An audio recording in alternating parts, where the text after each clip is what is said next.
بعض لوگ قرآن پڑھتے ہیں ان کی تلاوت آسمان کو جاتی ہے، فرشتے اٹھا کر کے لے جاتے ہیں. بعض لوگ قرآن پڑھتے ہیں آسمان سے فرشتے ان کے سننے کے لیے آتے ہیں. بعض لوگ زمین پہ پڑھتے ہیں، فرشتے مجبور ہوتے ہیں آسمان چھوڑ کر کے نیچے آ جاتے ہیں اس کی تلاوت سننے کے لیے. یہی لائن لگتی ہے. بخاری میں باقاعدہ اس کا ذکر ہے. میں آپ کا وقت زیادہ لینا بھی نہیں چاہوں گا. میں ایک جگہ ایک پروگرام میں گیا تو ایک بچہ قرآن کی تلاوت کر رہا تھا. ہم لوگ بیٹھے فروٹ کھا رہے تھے، مولوی لوگ پیٹ کی خدمت کر رہے. بچہ قرآن ایسے پڑھ رہا تھا اس نے پاگل بنا دیا لوگوں کو. میں بھی بالکل میرا دماغ عقل اڑ گئی کہ یہ کیا بلا ہے. باہر جیسے نکلا میں نے کہا اس کی زیارت تو کر لوں. ہمیں پتہ ہوتا ہے کہ آدمی قرآن کس طرح. میرا گلا بیٹھ گیا، میں آپ کو قرآن سنا لیتا. ہوا یہ کہ باہر نکلا تو میں نے دیکھا کہ وہ مجھ سے بھی رنگ میں زیادہ کالا ہے. 12-13 سال کا بچہ. جب وہ فارغ ہو گیا اس کو میں نے بلایا، بچہ آپ نے کیا پڑھا ہے؟ کہا کہ جی استاد جی میں نے حفظ بھی کیا اور سبع عشر قراتیں میں نے پڑھی. اب سبع عشر یہ جتنے بڑے بڑے مولوی یہ سبع عشر نہیں ہے، کوئی بھی نہیں. یہ 21 عشر ہے، 22 عشر ہے،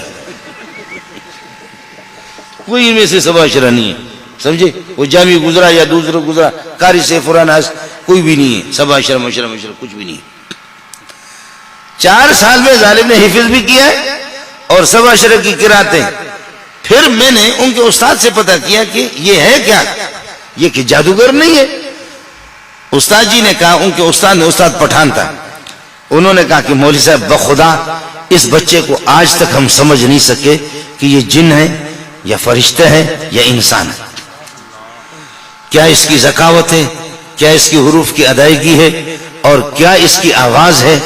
ہم خود اساتذہ اس پر حیران ہیں. رنگ آپ بھی دیکھ رہے، میں بھی دیکھ رہا ہوں.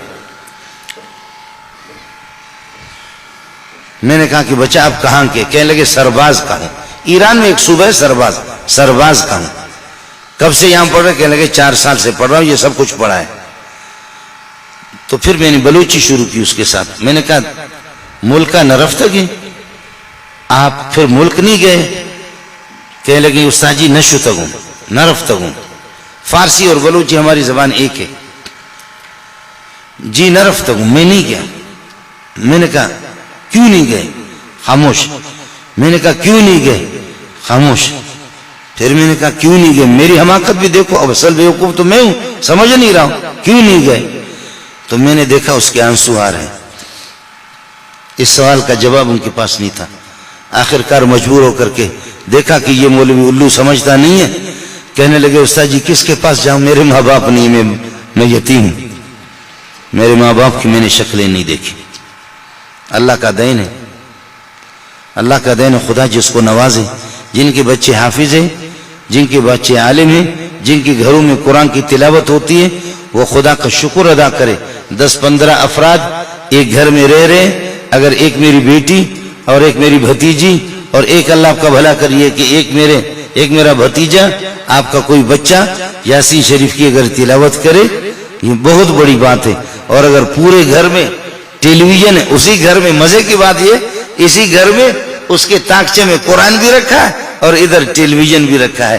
وہ غیرت والی ذات ہے اور وہ غیرت والے ذات کا کلام ہے.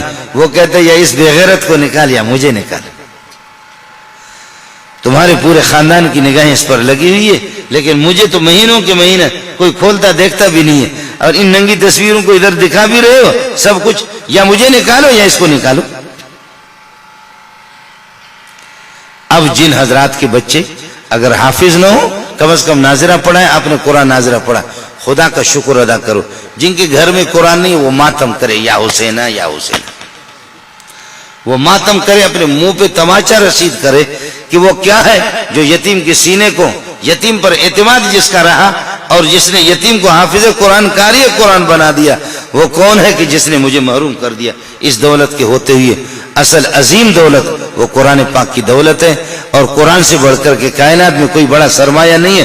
وَعَلَّمَكَ مَا لَمْ تَكُنْ تَعْلَمْ. ہم نے آپ کو وہ سکھایا قرآن کے ذریعے سے، وحی کے ذریعے سے، جن کا آپ کو علم نہیں تھا. وَكَانَ فَضْلُ اللَّهِ عَلَيْكَ عَظِيمًا. اس سے بڑی مہربانی اللہ کی کائنات میں اور بڑی مہربانی ہو ہی نہیں سکتی. یہ سب سے بڑی مہربانی ہے کہ میں نے محمد آپ کو حافظ قرآن بنایا. ما کنت تدری مل کتاب ولا الایمان, آپ کو پتہ بھی نہیں تھا کہ کتاب کیا ہوتی ہے, ایمان کیا ہے. میں نے کرم کر دیا, آپ کو رئیس الحفاظ بنایا. میرا نبی حافظوں کا بھی رئیس, آپ انبیاء کے رئیس الانبیاء بھی, رئیس القراء بھی ہے. اللہ آپ کا حامی ہو, اللہ آپ کا ناصر ہو. قاری صاحب کو, قاری حسن کو بھی مبارک, اساتذہ کرام کو بھی مبارک, ان بچوں کو, ان کے والدین کو بھی مبارکباد قبول فرمائے.